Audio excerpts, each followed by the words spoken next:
व पत्रकार मित्रांचं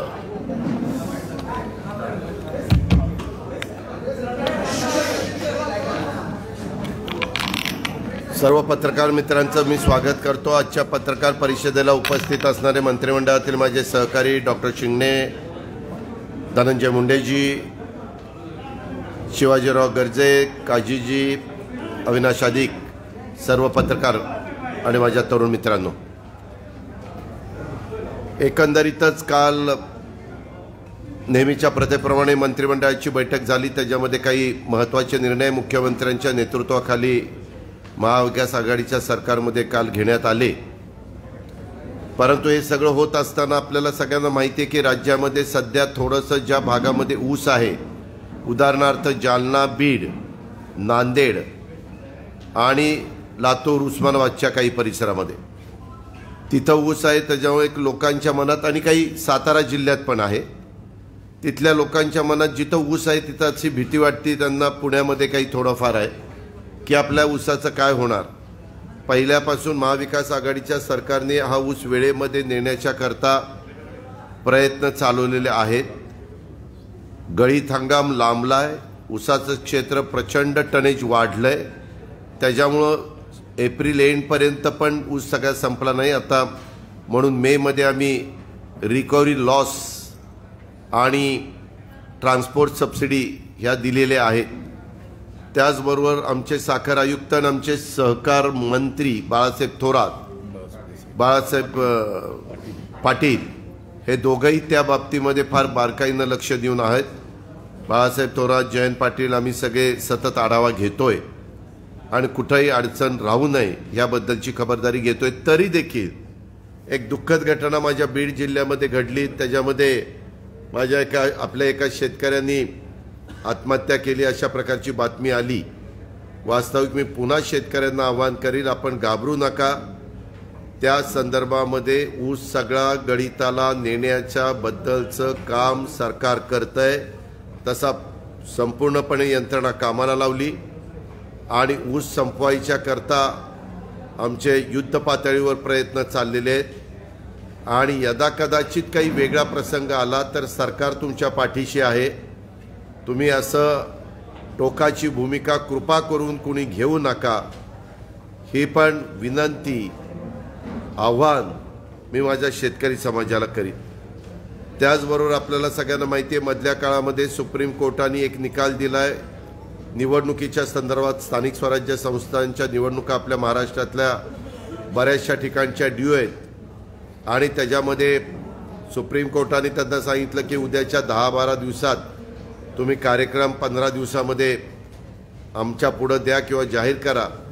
तर त्याबद्दल काही निवडणूक आयोगाचं मत आहे ते मांडण्याचा प्रयत्न ते सुप्रीम कोर्टात करतायत। सुप्रीम कोर्ट त्याबद्दलचा शेवटी जो निर्णय देईल तो सगळ्यांना मान्य करावा लागेल, तो सगळ्यांना शिरसावंदच राहणार आहे। त्याचबरोबर एकंदरीतच आपल्याला सगळ्यांना माहिती आहे की एक राज्यद्रोहाचं कलम देखील सुप्रीम कोर्टाने जे पहिल्यापासून ब्रिटिशांच्या पासून चालत आलेलं होतं ते काही सूचना त्यांनी केंद्र सरकारला केल्यात आणि पुढं या कलमाचा वापर करू नये अशाही प्रकारचं सांगण्यात आलेलं आहे। शेवटी आपल्या घटनेमध्ये, आपल्या संविधानामध्ये, आपल्या कायद्यामध्ये ज्या काही वेगवेगळ्या यंत्रणांना वेगवेगळा अधिकार दिलेला आहे तशा पद्धतीने सुप्रीम कोर्टाने दिलेल्या अधिकाराचं आपण पालनच करत असतो आणि त्या पद्धतीनं केंद्र सरकार करेल, राज्यांना पण तशा प्रकारच्या सूचना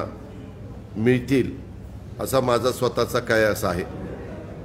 मध्ये एक बातमी आली की उत्तर प्रदेशच्या मुख्यमंत्र्यांनी मुंबईमध्ये कार्यालय काढणार असा निर्णय घेतला। वास्तविक कुणी कुठं कार्यालय काढावा हा ज्याचा त्याचा अधिकार असतो, आपल्यालाही माहिती आहे। जसं आपण दिल्लीमध्ये महाराष्ट्र सदन किंवा इतर वेगवेगळ्या राज्यांची सदनं आहेत, आपल्या नव्या मुंबईमध्ये देखील इतर राज्यांचे वेगवेगळे काही सदनं काढण्यात आलेली आहेत। आपल्या महाराष्ट्रामध्ये तर उभ्या भारतातनं बरेच लोक येतात, त्याच्यात नॉर्थचे असतात, साऊथचे असतात, उत्तर प्रदेशचे असतात, बिहारचे असतात आणि त्याच्यामुळं काही वेगळ्या पद्धतीचा मनामध्ये कल्पना ठेवून UP सरकारने तो निर्णय घेतला असेल, त्याला काही विरोध करायचं आमचं काही कारण नाही. आम्हालाही उद्या जर वाटलं तर आम्ही पण उत्तर प्रदेशमध्ये जाऊन कार्यालय त्या ठिकाणी काढू शकतो. पण एकंदरीत लोकांनी त्याच्यातनं गैरसमज निर्माण करून घेण्याचं कारण नाही, घाबरून जाण्याचं कारण नाही. त्या संदर्भामध्ये आपल्या भारतामध्ये कुठंही कुणालाही कार्यालय उघडता येतात, काढता येतात, घर पण त्या ठिकाणी घेता येतं. ह्याची पण नोंद सगळ्यांनी घ्यावी आणि त्याच्यातून कुठला वेगळ्या प्रकारचा प्रचार आणि प्रसार देखील करण्याचं काही कारण नाही. तिसरी गोष्ट, अजून एक गोष्ट म्हणजे मधल्या काळामध्ये काँग्रेसच्या प्रांताध्यक्षांनी एक निवेदन केलं, एक स्टेटमेंट केलं की आम्हाला खंजीर खुपसण्याचं काम झालं. वास्तविक नानांचं ते स्टेटमेंट हास्यास्पद वाटतं, कारण नानाच पाठीमागं कुठल्या पक्षातनं काँग्रेसमध्ये आले तो तुम्हाला माहिती आहे. ते भाजपमध्ये स्वतः होते. मग आता भाजपने म्हणायचं का आमच्या पाठीत खंजीर खुपसला आणि ते तिकडे गेले. हे तेवढ्यापुरतं हेडलाईन मिळवण्याच्या करता पाठीत खंजीर खुपसणं वगैरे वाक्य कदाचित त्यांना बरं वाटत असेल, परंतु संघटनेमध्ये प्रत्येक पक्ष आपापल्या परीनं काम करत असतो. आमचं आघाडीचं सरकार आहे, महाविकास आघाडीचं सरकार आहे, त्याच्यात शिवसेना, राष्ट्रवादी काँग्रेस काम करत आहे. मागे देखील काँग्रेस आणि राष्ट्रवादी काँग्रेस काम करायचं, परंतु राज्य स्तरावर, देश स्तरावर निर्णय घेत असताना राष्ट्रीय पातळीवरचे नेते निर्णय घेतात, राज्य पातळीवरचे नेते निर्णय घेतात. जिल्ह्यांच्या मध्ये अनेक ठिकाणी वेगवेगळ्या प्रकारच्या घटना घडतात.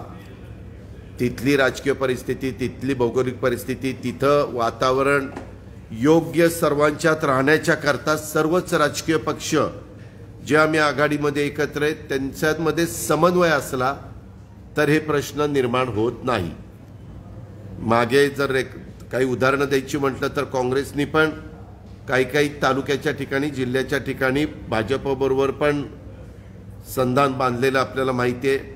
मी त्याला फार महत्त्व देऊ इच्छित नाही, पण जबाबदार नेत्यांनी वक्तव्य करत असताना आपल्या वक्तव्याचा कुठं काही वेडावाकडा अर्थ निघून वेडावाकडा परिणाम होणार नाही ह्याहीबद्दलची काळजी घ्यावी.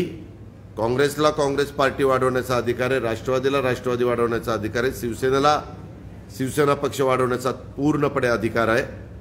पण हे सगळं होत असताना आत्ताच्या घडीचं परिस्थिती लक्षामध्ये घेता हे तिघं एकत्र आले तरच बहुमताचा आकडा 145 पार करता येतो आणि सरकारमध्ये राहून जनतेची कामं करता येतात. याही गोष्टीची नोंद सर्वांनीच घ्यावी असं माझं स्पष्ट मत आहे. त्याबद्दल राज्यस्तरावर आमची मध्ये मुख्य पवार साहेबांनी बैठक घेतली होती. त्याच्यामध्ये आम्हाला त्यांनी सांगितलं की आपली आघाडी स्थानिक स्वराज्य संस्थांमध्ये ठेवायची आहे, पण जिल्ह्याच्या स्तरावर काही वेगळे प्रश्न असतील तर काही प्रमाणात जिल्ह्याच्या स्तरावर तिथले आमचे राष्ट्रवादीचे अध्यक्ष, तिथले आमचे पालकमंत्री किंवा संपर्क मंत्री, तिथले आमचे आजीबाजी आमदार, आजीबाजी खासदार यांना काही प्रमाणातल्या मुभा देण्यात आलेल्या आहेत. हे त्याबद्दलचं आमची भूमिका मी मांडू इच्छितो. आता ह्याच्या व्यतिरिक्त आपल्याला काय विचारायचं असेल तर विचारा.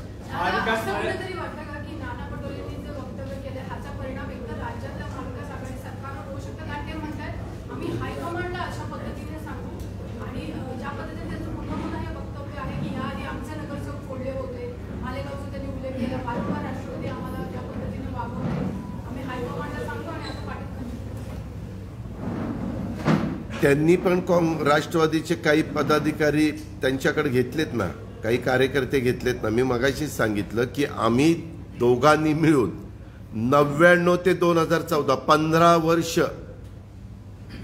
सरकार चालवलं आघाडीचं. त्याही काळामध्ये काही जिल्ह्यामध्ये आम्ही एकमेकाच्या विरोधात उभं राहायचो, काही भागामध्ये आम्ही एकमेकाचे कार्यकर्ते एकमेकाच्या पक्षात घ्यायचो. जर एखादी व्यक्ती राष्ट्रवादीची राष्ट्रवादी सोडून काही त्यांचा गैरसमज झाला म्हणून दुसऱ्या पक्षात जाणार असेल आणि ते इतर ठिकाणी जाऊन विरोधी पक्षाची ताकद वाढणार असेल, त्यापेक्षा आमचे जे मित्रपक्ष आहेत तिथं गेले तर त्याच्यात वाईट वाटायचं काही कारण नाही. तसं त्यांच्यातले पण काही विरोधी पक्षात न जाता आपल्या आघाडीतल्या मित्रपक्षांमध्ये गेल्यानंतर त्यांनी पण ती समंजस भूमिका घेतली पाहिजे. कारण शेवटी आपली आघाडी एकजूट राहिली पाहिजे हा त्याच्यातला मतितार्थ आहे.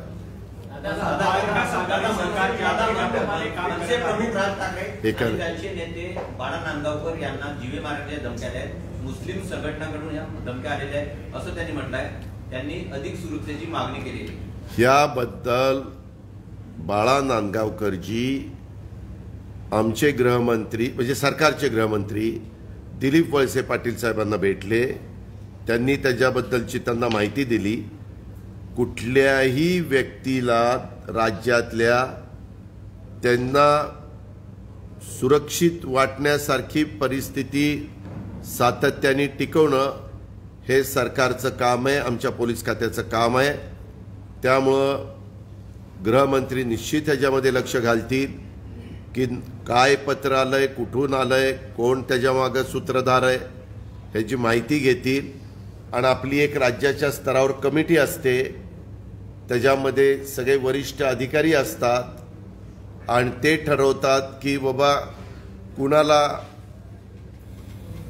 आपल्याला संरक्षण दिलं पाहिजे, कुणाला पोलीस बंदोबस्त त्या ठिकाणी दिला पाहिजे. आणि तशा पद्धतीने आजपर्यंत आपण करत आलेलो आहे. त्याबद्दल योग्य निर्णय दिलीप वळसे पाटील घेतील याबद्दल मला विश्वास आहे. काँग्रेस पक्षाचं चिंतन शिबिर आहे आणि त्या चिंतन शिबिरमध्ये ज्याप्रमाणे भंडारा आणि गोंदियामधली घटना घडली, पाटील खंजीर खुपसले आहे असं ज्याप्रमाणे वक्तव्य नाना पटोले यांनी केलं, त्याचं एक पूर्ण शेड्यूल घेऊन ते सोनिया गांधीला भेटणार आहे आणि चिंतन शिबिरमध्ये सर्व नेत्यांना सांगणार आहे की महाविकास आघाडी सरकारमध्ये आमच्यासोबत धोका होत आहे, आपल्याला काहीतरी. चिंतन शिबिर हे देशाचं आहे का भंडारा गोंदियाचं आहे? चिंतन शिबिर देशाचं आहे. हा देशाचं आहे ना. हा, मग मुद्दे मांडायचा अधिकार शिबिरामध्ये प्रत्येकाचा असतो. ते मांडतील, त्याची नोंद जी घ्यायला पाहिजे ती त्यांचे वरिष्ठ घेतील. वरिष्ठांना वाटलं की व ह्याच्या संदर्भामध्ये आपण राष्ट्रवादीच्या वरिष्ठांशी बोलायची गरज आहे तर ते बोलतील. ह्या घटना घडत असतात. ह्या आज नाही घडल्या, ह्या पहिल्यापासून. मी तर 99 ते 2014ची उदाहरण तुम्हाला दिली. 15 वर्ष सरकारमध्ये असताना देखील आम्ही काही स्थानिक स्वराज्य संस्थांच्या मध्ये एकमेकाच्या विरोधात उभं राहिलो आणि काही वेळेस तर 99ला आम्ही एकमेकाच्या विरोधात उभं होतो. तीच गोष्ट 2014ला आम्ही एकमेकाच्या विरोधात उभं होतो. ह्या घटना घडतात, घडू नये म्हणून सगळ्यांनी प्रयत्न केला पाहिजे. त्याबद्दल दुमत असण्याचं काहीच कारण नाही. आम्ही कधी घडून देत नाही. आम्ही कधी यांनी पाठीत खंजीर खुपसला आणि यांनी पाठीत तलवार खुपसली असलं कधी सांगत नाही. नाना पटोलेंकडून पुन्हा एक वक्तव्य आलंय की राष्ट्रवादी सत्ता पिसासू आहे. यावरती प्रतिक्रिया. दुसरी गोष्ट म्हणजे आता नाना पटोलेंनी सांगावं. आता नाना पटोले पूर्वी काँग्रेसमध्ये होते, काँग्रेस सोडून भाजपमध्ये गेले, भाजप सोडून पुन्हा काँग्रेसमध्ये आले. आता कशाला काय, आपलं आपलं झाकली मूठ 1.25 लाखाची सगळ्यांनी आपली ठेवावी. 5 निवडणुका आहेत, नंदुरबार असेल, पुणे असेल, एकंदरीत नागपूर वगैरे पंचायत समितीच्या निवडणुका आहेत. तर या ठिकाणी सुद्धा भंडारा आणि गोंदियामध्ये जो प्रकार झाला तो पुन्हा दिसू शकतो का, किंवा त्यासाठी काही आता तुमच्या सूचना असतील का?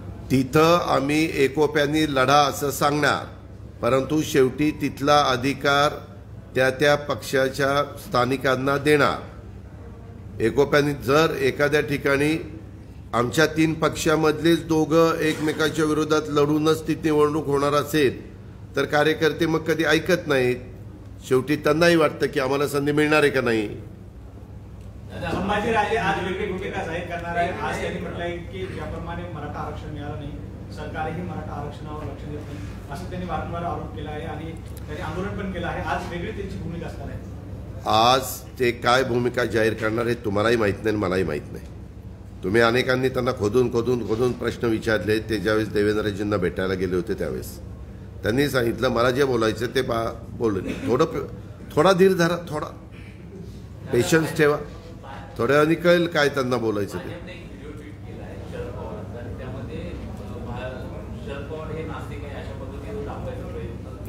तो केविलवाणा प्रयत्न आहे. तुम्ही जर पवार साहेबांची टोटली भाषण ऐकलं, साहेबांनी एका कवीचा, तुम्ही नीट ऐका, कवीचा दाखला दिलाय. त्या कवीनं काय ते केलंय ते सांगितलं. यांनी काय केलंय ते तेवढंच सांगून पुढचं सगळं कट केलं. हे असलं कशाला राजकारण करायचं? साहेबांनी एक उदाहरणाखातर ते सांगितलं की बाबा जे ब्रह्मा विष्णू महेश यांना मूर्त्या घडवण्याचं काम करतात त्यांच्याबद्दलचं त्या कवितेमध्ये जे काही वक्तव्य आले ते सांगितलं. पुण्यामध्ये किडनी रॅकेटचा एक प्रकार समोर आलाय. पुणे हॉस्पिटलमध्ये जे ग्रँड डॉक्टर आहेत त्यांच्यावर देखील गुन्हा दाखल झालाय. काही दिवसांपूर्वी ससून हॉस्पिटलमध्ये देखील अशाच प्रकार. त्याबद्दल स्वतः सार्वजनिक आरोग्य खात्याचे मंत्री राजेश टोपेंनी हेरिंग दिलेलं होतं. ते हेरिंग त्यांचं म्हणजे त्यांनी ऐकून घेतलंय. आता त्याबद्दलचा निर्णय राजेश टोपे देतील. कारण अशा प्रकारच्या घटना घडतात त्यावेळेस सर्व बाजूनी काय वस्तुस्थिती आहे, उद्याच्याला कुणाच्याबद्दल तक्रार आली तर त्यांचाही त्यांचं म्हणणं मांडायची संधी द्यायची असते. आणि तशा पद्धतीनं आमचा सार्वजनिक आरोग्य विभाग काम करत आहे. भाजपचे प्रदेशाध्यक्ष चंद्रकांत पाटील यांचं म्हणणं आहे की राष्ट्रवादी हा एका माणसाचा पक्ष आहे, बाकीचे फक्त ऐकायचे, एकच माणूस हा पक्ष. तुम्हाला एक माहिती आहे का, बहुतेक ठिकाणी तीच परिस्थिती असते. शिवसेना फक्त बाळासाहेब ठाकरे हेच शिवसेना चालवत होते, बाकीचे सगळे सहकारी त्यांना सपोर्ट करत होते. आजच्या घडीला जे भाजपचे राज्याचे अध्यक्ष म्हणतात यांनी किती कुणी सांगितलं तर तरी देखील नरेंद्र मोदी साहेबांचा करिश्मा आला म्हणून यांना सगळ्यांना संधी मिळाली. यांना याच्यात बाकीच्या स्वतःमुळे संधी मिळालेली नाहीये. ही गोष्ट सगळ्यांनी लक्षात घ्यावी. आम्हालाही आम्ही पवार साहेबांच्या मार्गदर्शनाखाली काम करतोय.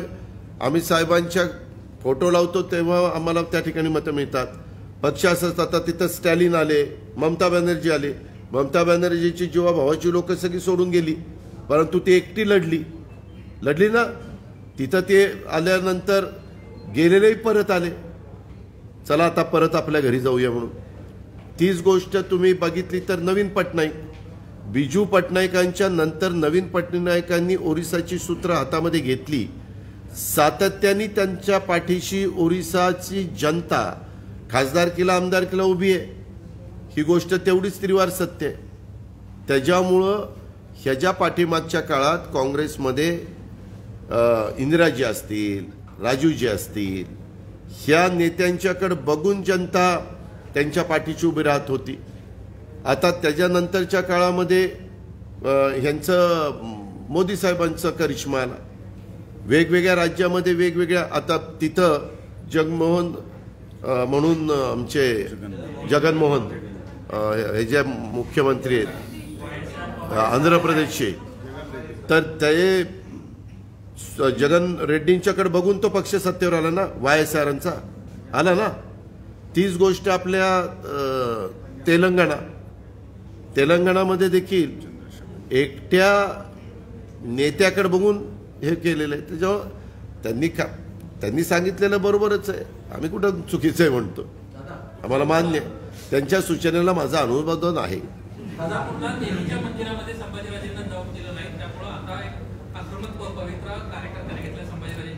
मी त्याची माहिती घेतली. त्यामध्ये ज्यांनी ते केलं त्यांना काहीतरी नियमावली ठरवून दिलेली आहे आणि त्याच्यातनं त्यांनी सांगितलं की उशीर झाला म्हणून ती वेळ संपून गेली होती. वास्तविक अशा की ज्यावेळेस गोष्टी घडतात त्यावेळेस सगळ्याच गोष्टी अगदी नियमावर तंतोतंत बोट ठेवून चालत नाही. थोडंसं शिथिलता दिली असती तर हा प्रश्न इतका चर्चेला पुढे आला नसता, असं माझं मत आहे. हा, अयोध्येला जाण्याच्या संदर्भात राज ठाकरे असतील किंवा आदित्य ठाकरे असतील यांना तिथे स्थानिक पातळीवर विरोध होतोय. मुळात अयोध्येला जाण्याचा अट्टास हा हिंदुत्व अजेंडा दाखवण्यासाठी आहे, राजकारण करण्यासाठी. मला अजून माझी त्यांची मीटिंग झाली नाही किंवा मी त्यांना विचारलं नाही, कारण ज्याचा त्याचं स्वतःची भूमिका असते.